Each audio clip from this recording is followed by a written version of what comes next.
Welcome to a Better Choice podcast brought to you by ABC Pregnancy Resource Center right here in Lake Charles, Louisiana, where we're going to get to the heart of the matter. I'm Becky Girola, Executive Director. And I'm Marietta Laughlin, the All Things Girl, and we are so glad to have you joining with us today.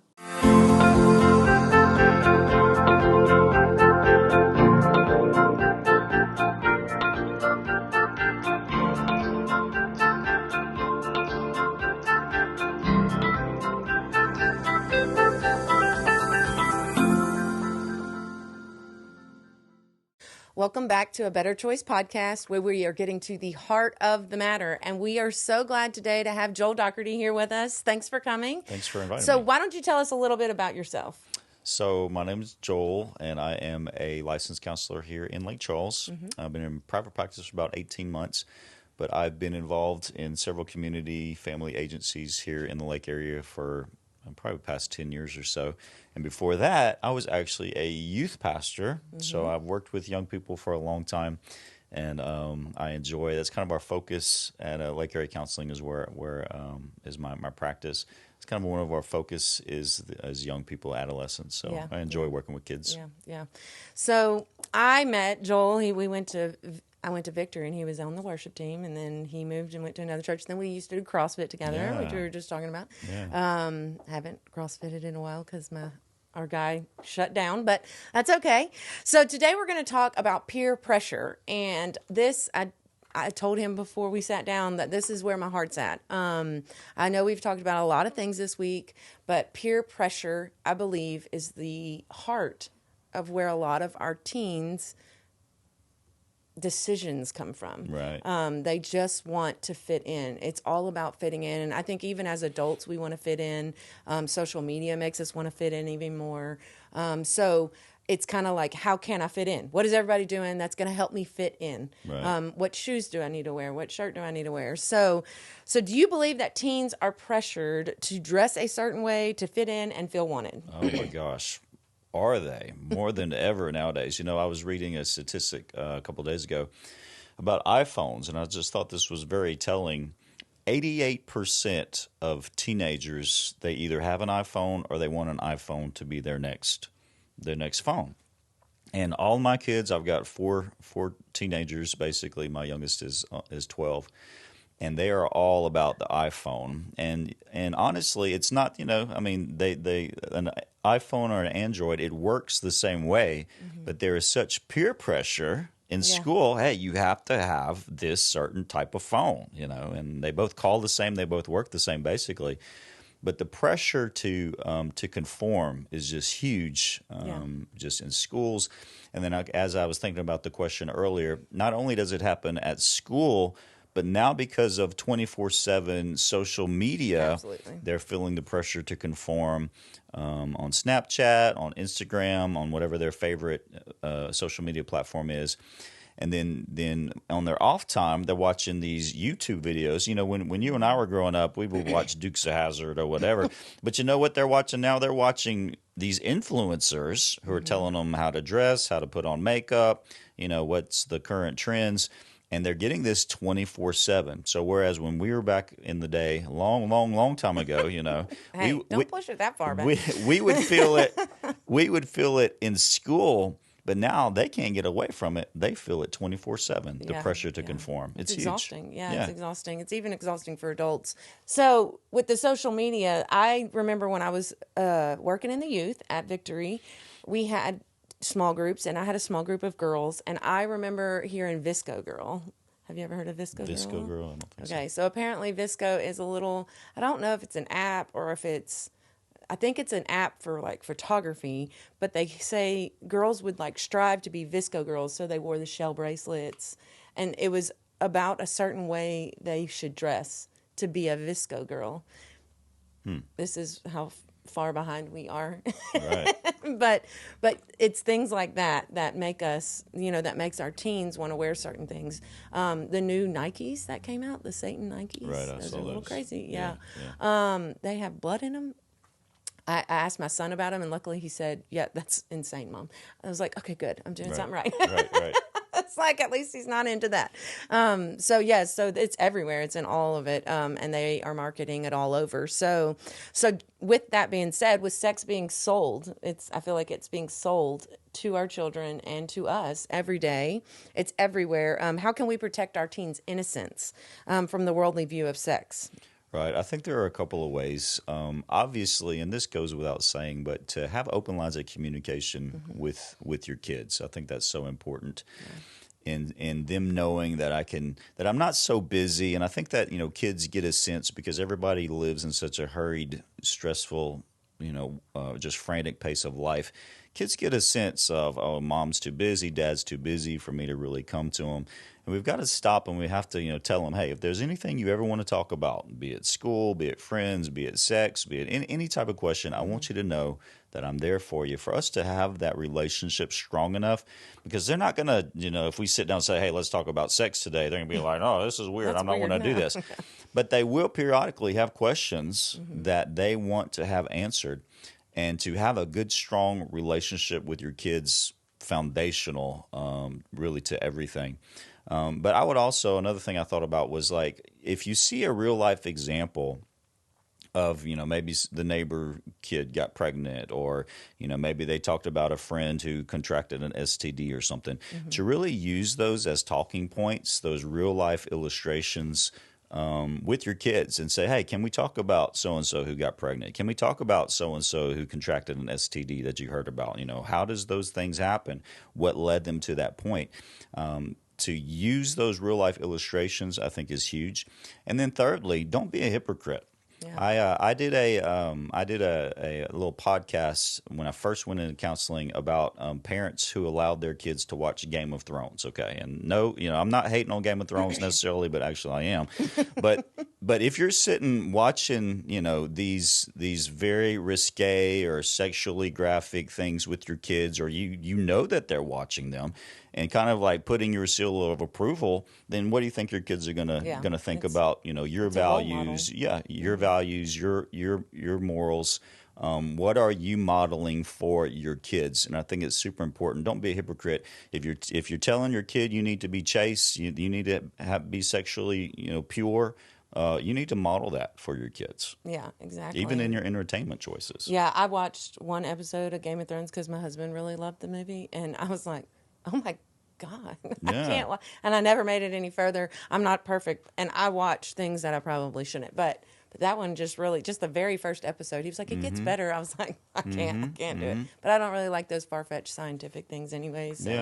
Yeah. But yeah, that's very true. And but honestly, it's hard to get away from sex. I feel like I actually sat down with my son and watched a show and we had like rented it or whatever, like a season that was past. And so we started watching it and I was like, oh my God, turn it off. We can't watch this. So I turned it off and I told my husband about that the next day and he was like, that's on FX. There's no way. I was like, it was awful. It might be on FX, but it was awful. There's a movie on Netflix right now, and I saw I think it was a TikTok challenge where you watched, the show was called Love, and you showed, of course they didn't show the scene, but you videotaped your parents, or you videoed your parents while you showed the intro to this movie that's widely available. I mean, it's on Netflix, anybody can watch it.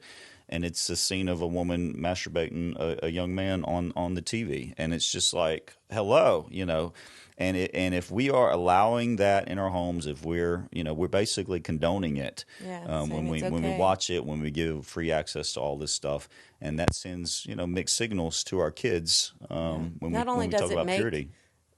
What God created sex to be. Something that it's completely not. I had to have a discussion with my boys about pornography and the effects it does on your brain. Yeah. And, they were like, whatever, it's just crude, humor. And I'm like, no, it's so much more, because the more you put in, the worse it gets. And so I had to literally pull up like science. I Googled it. So do it because it works. Google what pornography can do to your brain, and especially to a teenager's brain. And it literally tells you that eventually they cannot meet those endorphins because they're so addicted to watching it.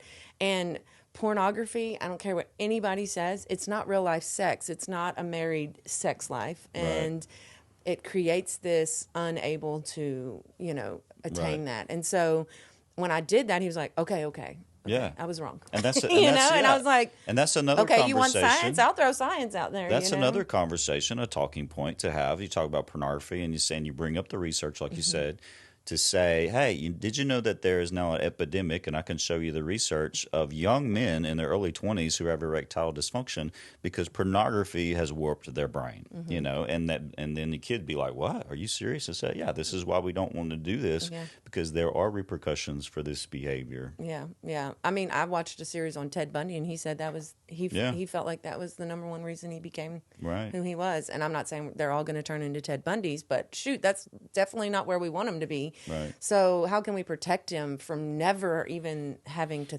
even consider that kind of stuff? So do you believe that most teens are pressured into having sex? I think there is a lot of pressure. From what I found in my practice, I think most kids believe that everybody's having sex, but it's not necessarily the case. I think the statistic is about 55% of teens will have sex by the time they're 18 years old. And again, it goes back to confronting the message that everybody's doing it. The little experience that I have on Snapchat, and I've seen, some of the Snapchat stories, but so many times in those feeds, it's all about sex. What happened when I lost my virginity, and, how do you know, this sign for STD or whatever. There's so much emphasis on sex.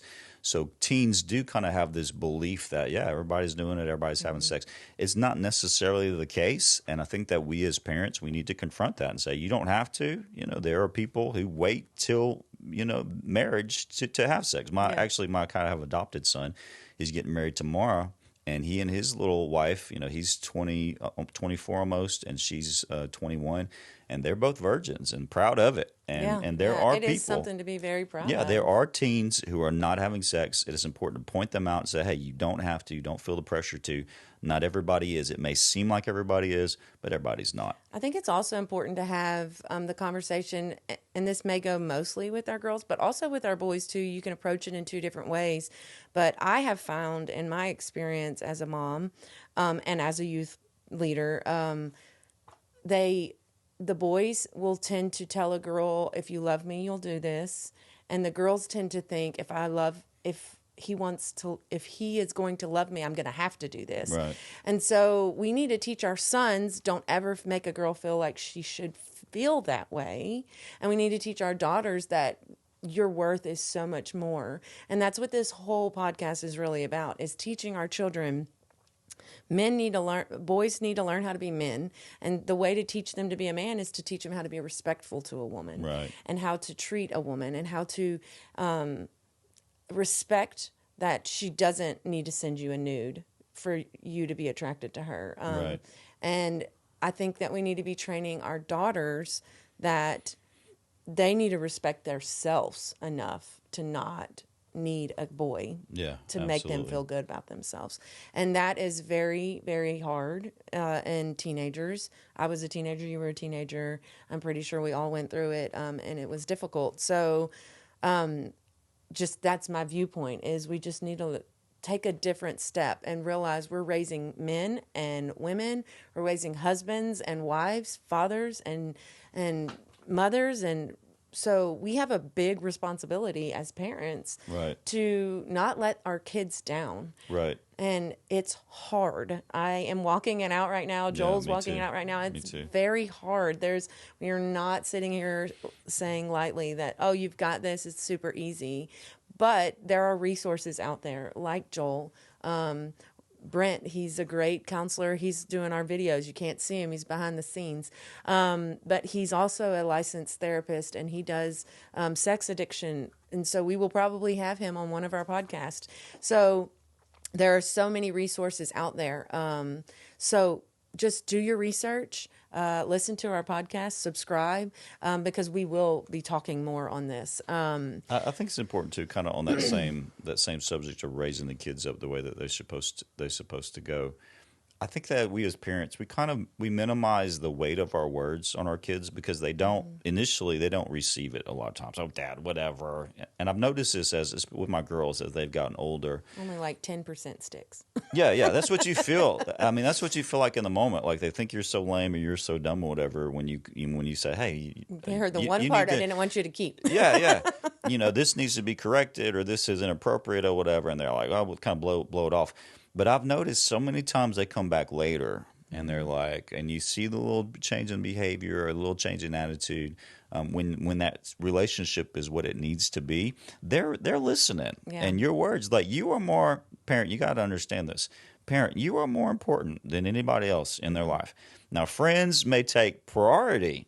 But importance is you. But that's just because of the peer pressure that they're under. It is. They're literally under so much pressure. I've taken my son's phone before because there was stupid stuff on it, and I don't even remember. I mean, we've all taken our kids' phones at some point. But I took it, and I remember, like, at first, he fought me, and it almost was like an addict. I mean, it truly is like an addiction. I mean, but he would fight me on it at first, and then after he breathed for a little while without it, he would come to me and say, "Thanks, Mom. Like you took the pressure off of having to keep those snaps up. I mean, you got to keep your snap score up, and just the pressure of like there's an app on Snapchat called YOLO, and I don't know if you've ever seen it. I cannot stand this app, but it's through Snapchat, and you can basically send a question and it's anonymous, so they don't know who it comes from. So a lot of times you will see, and so then the kid will screenshot it, put it on their story and say swipe up. So this means they want to know who you are.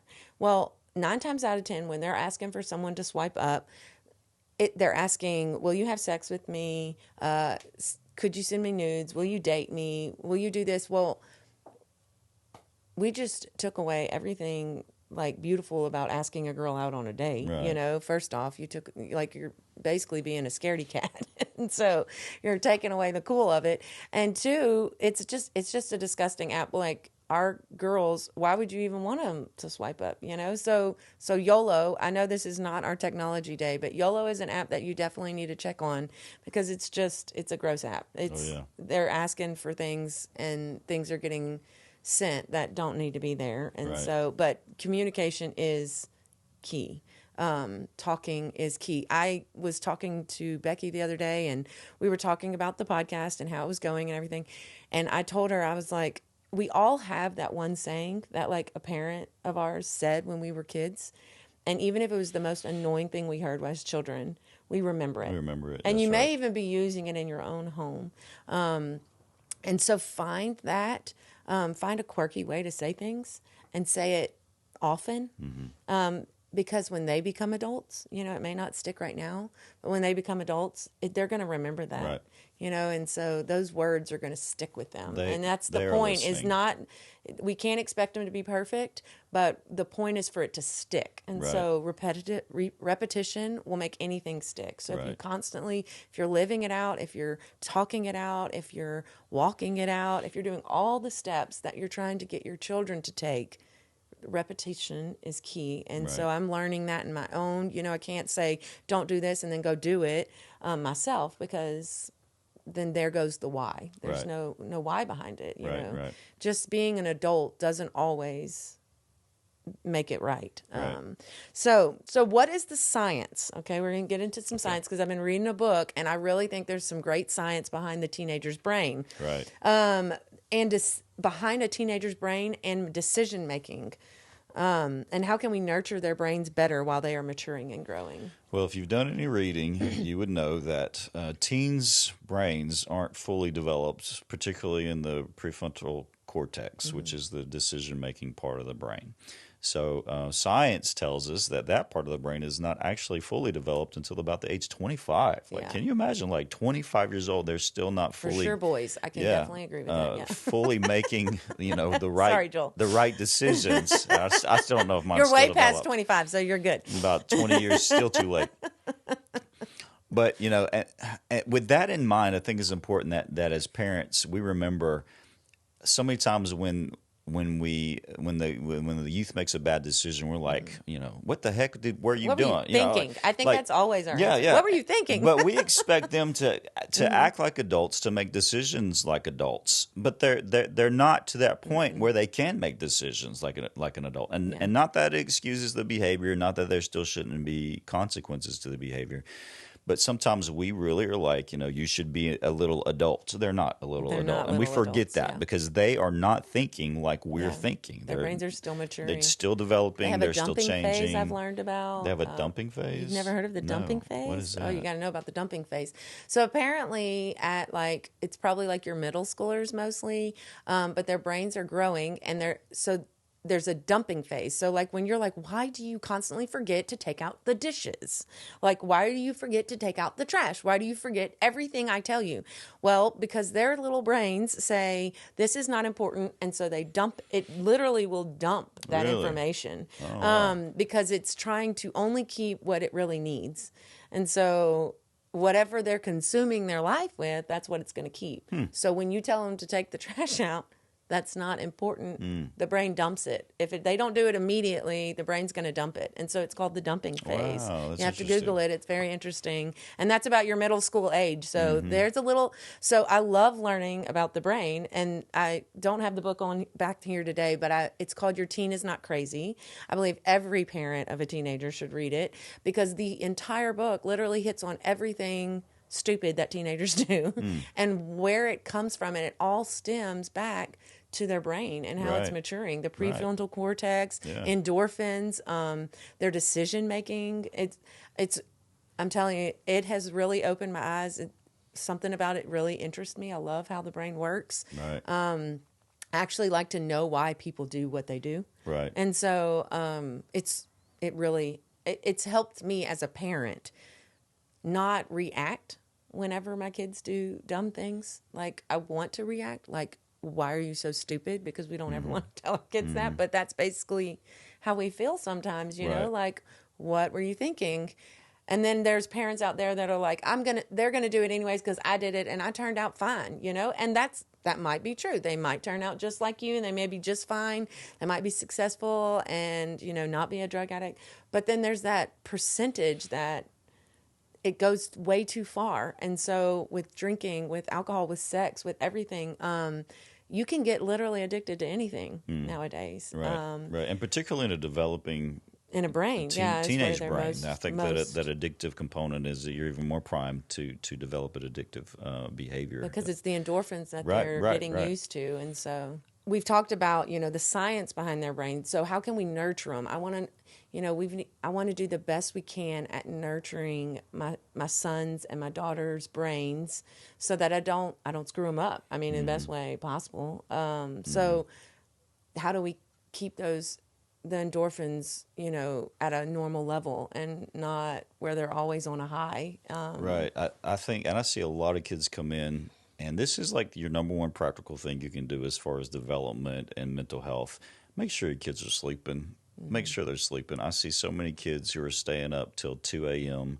on YouTube or snapping their friends or whatever. Like, you need to enforce bedtime. You need to take away the devices because they are going to be sneaking them in their bed and they are going to be watching, YouTube or whatever they're doing in the evenings. That's a really good way to just kind of, just make sure that their development is normal. Obviously, a quality diet. Yeah. Make sure they're eating right, sleeping, and getting exercise when they can. Yeah. Definitely getting outside and not just sitting behind a video game. Yeah. There's just so many things in this world that we just don't do anymore. And that are good for us, like I don't even exercise on a regular basis, but when I do, I feel so good. I feel so much better. So yeah, and a good night's sleep is always helpful. I like naps, long naps. Me too. I don't like short naps. Me too. I don't do 20 minutes.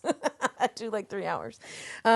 So you reached out to us a while back for some resources because we are a resource center. And we do deal with pregnancy. And so you were wanting, because you had a lot of promiscuous clients, so specifically teens. So how are you going about with teens on this topic? And how can we as parents also discuss this with not only our girls, but the boys too. You know, I feel like we see the girls dressing a lot more promiscuously, although the boys' shorts have gotten rather short again. Yeah. I haven't seen short shorts on boys since my dad It's been a while. coached baseball. Yeah, So that was a they really are long getting time ago. shorter. Yeah, they are getting shorter. I was like, whoa, that's different. Okay. And Right. even my son likes wearing them. I'm like, okay.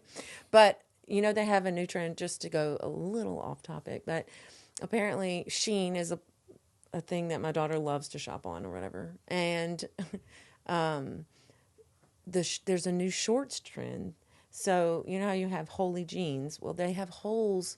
Basically, it's like ripped holes all across the butt cheek. Really? So their butt cheek is like all out. So I thought, okay, there's no way this is a thing. But I asked a few teen girls, and they were like, oh, yeah, it's totally a thing. I'm like, what's the point? The sexualization. We might as well go back to Adam and Eve and just get naked. Right? Sexualization starts so Because- young. And that's why it's important to have the conversation when they are young. You know, I'm talking 9, 10 years old. Hey, we're going to sit down.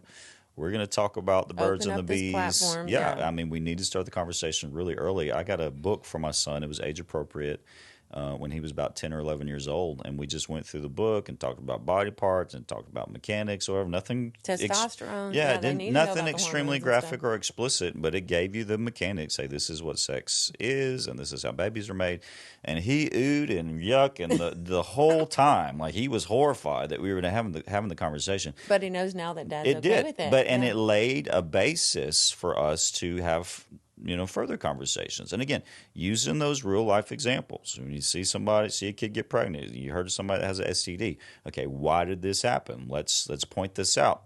When maybe you're watching a movie, you didn't know there was going to be a big sex scene in it, and then it comes up, and you fast forward it or do whatever you have to do, but talk about it and say this isn't appropriate. Look at these. This is gonna. not It what looks marriage like and sex fun, looks like, right? yeah. It looks like fun, but hey, this girl could get pregnant, or no telling how many people. Don't worry, there'll be drama in the show later. Yeah, about the exactly. Yeah, sex exactly. scene. Yeah, exactly. Probably. So really having a relationship where the kids know, and again, throwing it out there to them every once in a while. Say, hey, I know you may not want to talk about it, but I just want to let you know I'm always here. I know I'm busy, but I'll slow down for you because I love you. You're I want to be important. able to have these conversations with you. And when the time comes, hopefully they will. Yeah, I think it opens up a line of communication that none of us are comfortable with. I mean, my sex talk was literally like, hey, do you need to get on birth control? I was like, no, absolutely not. Of course, I obviously needed to be on birth control. But, if I'd have had that talk very young and opened up that communication, my parents would have opened that line of communication, it wouldn't have been a disgusting thing. And we've made it a disgusting thing. Right. So we need in the household, not in our schools, not in our community, not on our television, not in our phones, in our households. We need to lay the foundation of, in this house, this is how sex is viewed. This is what it looks like. Mm-hmm. And you will never, ever tell me anything that will shock me or appall me. I may not agree with it, but I want to give you science. I want to give you facts, and I want to give you our morals as a Laughlin, as a Doherty, and so lay that down and say, this is our house, and this is what we want for you, and this is why we want it for you, and why it's important.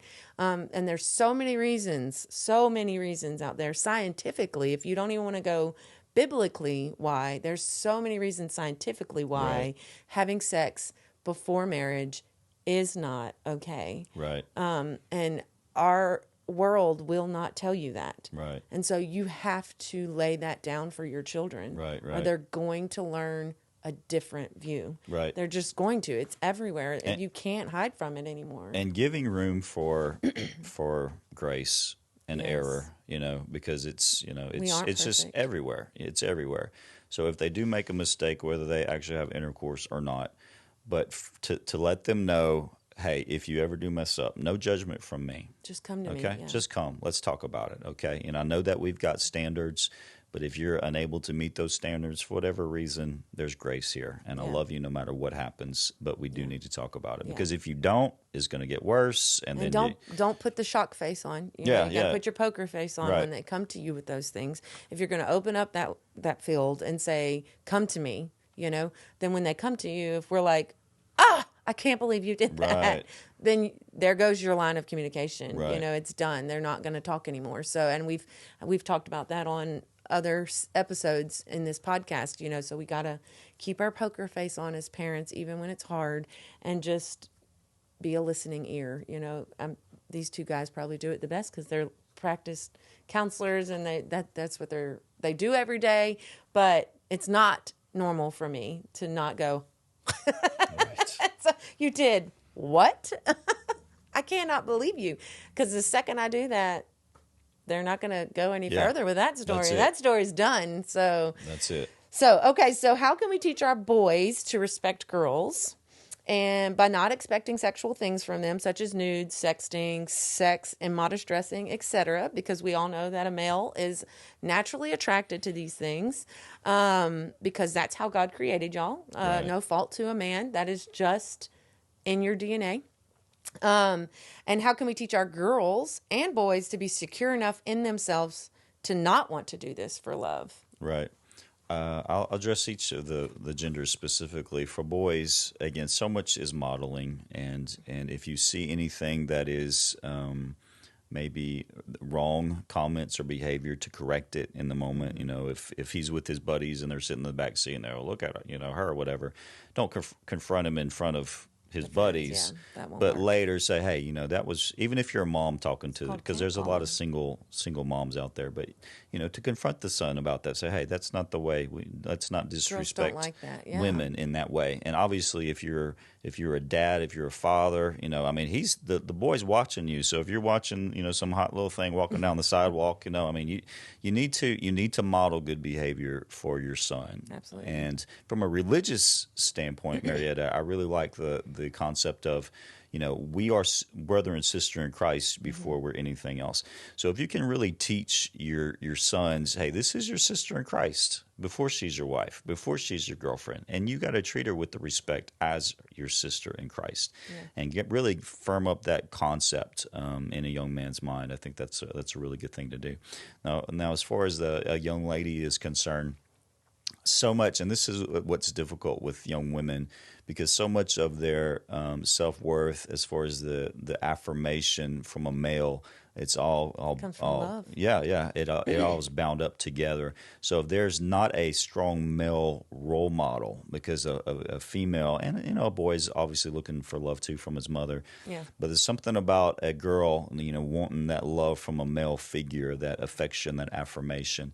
So I would say, particularly for single moms, you know, if there's a grandfather or another pastor or a strong male figure in that young lady's life, to try to facilitate some kind of relationship. Of course, you know, completely. You have to be careful who you choose. Yeah, right. Be make careful sure who you it's choose, healthy. but that appropriate affirmation you trust. From a male role model in that young lady's life is very, very important. But for dads of young ladies, and I've had 3 of them, there's this awkward place that happens as they're starting to develop physically, and you can't just like up and grab them anymore and hold them. And I feel like a lot of dads I've seen through the years, like they pull back. They pull back during the teenage years, and they're scared because I don't want to, you know, to look funny with any affection towards my daughter. Don't worry about that, because they need affection now more than ever. So dads, even when they're pushing you away. Yeah, even when they're pushing you away. So dads, make sure that you are verbally, minimally saying, hey, baby, you're beautiful. I think you're awesome. You're amazing. And you continue to affirm, continue to build up. You know, hugs are still good. You know, just you got to be a little more careful how you hug. But hugging, you know, that physical touch is so important to kids too. So as long as it is appropriate, validating, they need that. They have a book, and most people probably have heard of it, but maybe you haven't. And so it's called The 5 Love Languages. So that's typically for relationships, but they have one for your children now. And so your kids can take it, and you can find out what their love language is. And so the love language is the same as it is in the adult version for the relationships, but it may be a little different. I guess he tweaked it for kids. But so they can take a quiz. You can take a quiz. The whole family can take a quiz on these 5 love languages, and you can find out what your love language is. And so it might be gifts, words of affirmation. I don't know all of them. One of them is touch, and one of them is quality time. And acts of services. Acts of services, I think, is the 5. And so you can find out, maybe your son just likes quality time. So if quality time is how you feel my love, how can I spend more quality time with you? Right. And then the next child is probably going to be a completely different thing. I know we did it. All of my kids were not physical touch. However, we'll still go like jump on my daughter and give her big hugs just because it really annoys her. But, and I feel like it's great to be annoying as a parent. That's the things they're going to remember about me, is how annoying I am. And so I'm here to annoy my children, but learn their love language, right. Because we all feel love in a different way. Like, you might tell me all day that I'm beautiful, but it might mean nothing to me. You know, I'm like, I don't care what you think, Joel. Like, which I shouldn't, because you're, just a friend. But if your husband tells you you're beautiful and you're not a words of affirmation person, and you're an act of service, and he's actually doing none of the dishes, you don't care how beautiful you look. You want him to do a dish, Right. And so we have to know what their love language is, just like we need to know what our love language is. And that's such an important point, and so good, because, we have a term called love tank, and when our love tank is filled up through positive words or actions or physical touch or whatever the love language may be, then we'll be less likely to go look to fill it up elsewhere. Yeah. So keeping your teen, as much as you may feel like, oh, they don't want me around, keep that love bank filled up with those positive words, being intentional, words, actions, service, whatever their love language is. It's so important. And then also, because the question was, how do we teach them to respect themselves? But confronting the negative messages, again, that you see in media, with the perfect face and the filters on, every selfie. And don't be that person either. Yeah, right. I catch myself like talking about my weight, and so that portrays that they need to be worried about their weight too, right. Right. And yes, we all need to be healthy, if we're making healthy choices 80% of the time, then 20% of the time we can be unhealthy. So just being intentional, about what you say in front of them and how you portray your own self, like your own self-worth, and then they will feel that as well. Exactly. That, I'm worthy just like my mom's worthy, and everything else. And so that is good. We had some really great information. Thank you so much, Joel, for coming with us and hanging out with us today. Peer pressure, like I said, it's my main topic. I really, really think it stems to a lot of things. But we can stop that. We can stop that if we start it in the home. That is what this whole podcast is about. And this wraps it up. We've got one more day here with y'all, and it's going to be back with our executive director, Becky Girola. And we cannot wait to just motivate you. We're going to just recap on a few things, talk about some key points, subscribe to our podcast. You are not going to want to miss it. We will be talking about all the resources in our area and all great things, and how to make a better choice. So join us tomorrow. It's our last day. If you missed a day, go back, re-listen, and we are so thankful that you're here with us, and thank you for joining us this week. Have a great day.